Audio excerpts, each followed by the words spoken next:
Mr. Ambassador, nice to see you, sir. Glad to see you.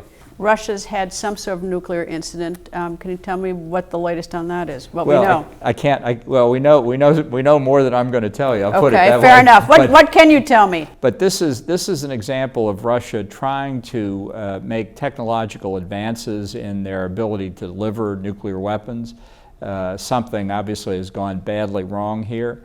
But it demonstrates that although Russia's economy is roughly the size of the Netherlands, it's still spending enough on defense to not only modernize their nuclear arsenal, to build new kinds of delivery vehicles, hypersonic glide vehicles, hypersonic cruise missiles, largely stolen from American technology.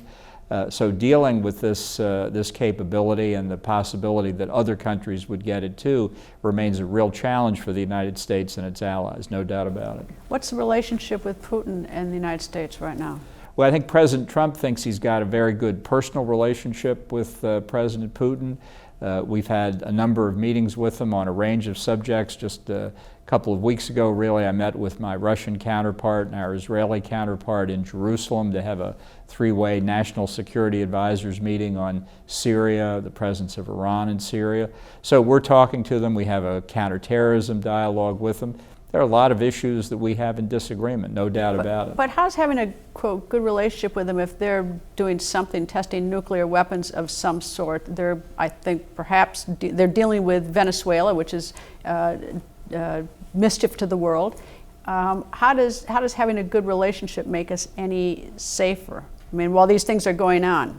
Well, I think the president hopes that the personal relationship he has will translate into something more. And we had negotiations with them over getting out of the INF treaty, which they understood. We said they were violating the treaty, which they were, but we had other reasons to get out of it as well because of the threat of China's intermediate range missiles, which also threaten Russia much more than they threaten the United States. So I do think there are common strategic interests, particularly dealing with the rising military power of China. And I've had conversations with the Russians on that score. I think there are more to come. Iran moving forward with a nuclear program? Well, I think that Iran is another example. It's a country that never really made the key decision to give up nuclear weapons.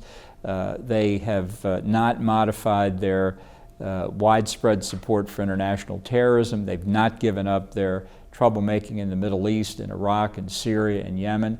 There's still a threat in the Persian Gulf to oil. They're a threat to our forces, not just in Iraq and Syria, but now in Afghanistan.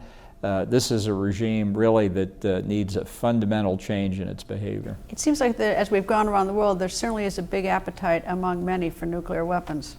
Well, I think if you ask President Trump what's the single greatest threat he sees in the world, it's nuclear proliferation. And I certainly agree with that. That's why we've got to find a solution to North Korea and Iran. We've got to prevent other countries from thinking that if those countries are able to get nuclear weapons, so can we. That's one of the issues with proliferation, is each new nation gets a nuclear capability, it's an incentive to others.